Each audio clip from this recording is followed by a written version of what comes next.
What I just want to say is this, right? Jesus says to both Peter and then to the apostles, whatever you bind on earth shall have been bound in heaven. Whatever you loose on earth shall have been loosed in heaven. We know from, for instance, R.T. Francis' New International Critical Commentary on the New Testament, on the Gospel of Matthew. We know from the New Interpreter's Bible Commentary, the Erdman's Commentary on the Bible by Anthony J. Soderini on his entry on Matthew.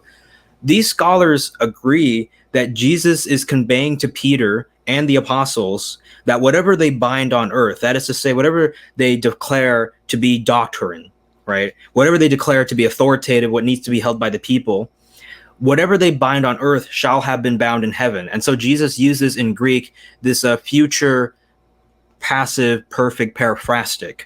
And Jesus is saying, in effect, and R.T. France points this out in his commentary, Jesus is not saying that Peter will make a ruling and then God, because he's bound by Peter, has to agree with it. No. Peter will only declare as doctrine what God wants as doctrine. And so God uses the apostles and Peter to be his agent, so to speak, on the earth, and to fulfill what is said in the Lord's Prayer, right? The Lord's Prayer says, thy will be done on earth as it is in heaven, right? So literally the church is bringing in the teaching and the doctrines of God and bringing them to the earth. And so then we know from the Jewish literature that it mentions, for instance, this idea of the high court in Jerusalem, the rabbis, when they bind and loose, their rulings being backed by heaven itself.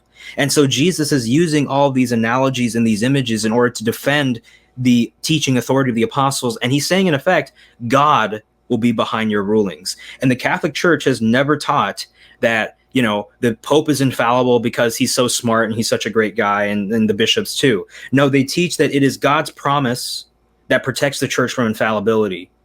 And so the argument that I want to make here is that if you look at, you know, what's going on in this particular text, you'll see that Peter only declares as dogma, as doctrine, what God has already willed to be declared as doctrine.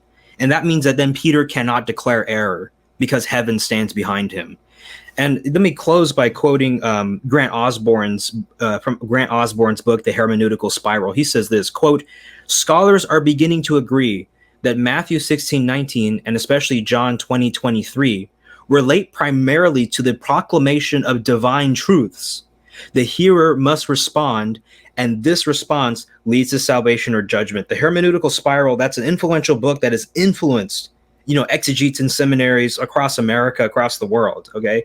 And this is what Osborne is saying, is that this is the consensus, the growing consensus of scholars, that Peter has the power to declare divine truth, and that if you do not obey his declarations, then you can be standing in judgment. And so let me close by just talking about why I find the papacy beautiful, okay? And this is it, I promise. So the reason why I find the papacy beautiful, one, is that even in spite of our human failings, God still believed in giving Peter this kind of power and authority. You know, Peter in himself, he might see a failure. He might see, you know, his limitations and his shortcomings, his temper, his unreliability. But Jesus sees a pope, a head shepherd in Peter. And the papacy shows us that even 2,000 years, not only do we have the Bible, but we have the office of the apostles. We still have that voice of God speaking 2,000 years ago into our day and age as a living, breathing reality. And we literally live in the Davidic monarchy as Christians. And that we do not have to be afraid of the kingdoms or the powers of this world, because Christ has already visibly established his kingdom.